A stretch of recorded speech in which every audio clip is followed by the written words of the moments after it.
Comme la grande majorité des terriens, soit 75% de celles-ci, nous possédons au moins un téléphone portable.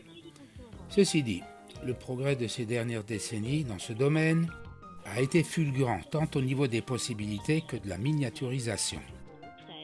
Mais d'autre part, de plus en plus de spécialistes, à tort ou à raison, nous mettent en garde contre les risques sanitaires liés à l'utilisation de ce mode de communication.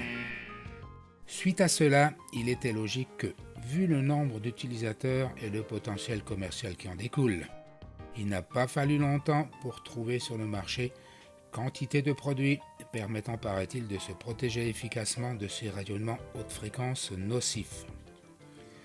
Pour ma part, je n'ai pas encore eu l'occasion de tester ce type de produit, et du fait de mes connaissances dans le domaine des télécommunications, j'ai pour le moment, et jusqu'à preuve du contraire, un peu de mal à comprendre le fonctionnement de ces appareils.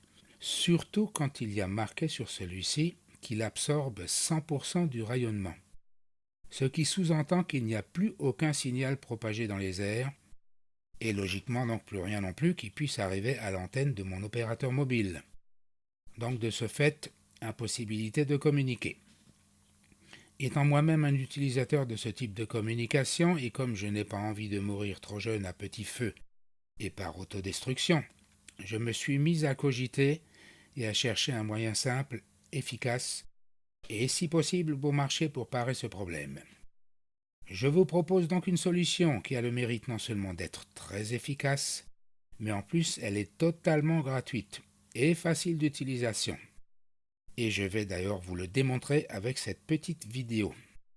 Pour fabriquer ce petit gadget, il vous suffit de faire appel à votre fournisseur de matériel informatique habituel et de lui demander de vous refiler les sachets antistatiques qui sont utilisés pour emballer les cartes informatiques ou de faire éventuellement les poubelles de ce genre de magasin. Si cela se trouve, vous en avez peut-être même chez vous dans des boîtes de votre matériel informatique stocké au grenier ou autre part. L'idéal consiste à en empiler au moins 3 dans un sachet, fermé au bout avec du ruban adhésif. L'utilisation consistant tout simplement à placer ce sachet dans la poche entre vous et le téléphone. Attention de ne pas placer le téléphone dans le sachet, car dans ces conditions, il y a peu de chances que vous puissiez recevoir un appel. L'atténuation du signal dans les deux sens étant très importante. Mais comme un dessin, ou plutôt des images valent mieux qu'un long discours, et afin de procéder de façon scientifique à la mesure, et pour ne pas me faire taxer de farfelu, j'ai donc utilisé du matériel de mesure de laboratoire haut de gamme. En l'occurrence, pour simuler le téléphone, j'utilise un générateur haute fréquence émettant un signal de 1 GHz, celui-ci étant injecté dans une petite antenne comme dans mon téléphone. Et d'autre part, j'utilise une deuxième antenne à proximité de la première, celle-ci représentant la proximité de l'utilisateur, captant une bonne partie du signal rayonné par l'antenne d'émission.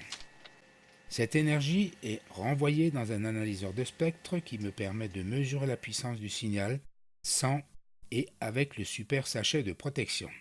Le résultat est éloquent, et comme cité plus haut, il suffit de voir la diminution du niveau du signal sur l'écran de l'analyseur au moment où l'on intercale le sachet entre les deux antennes.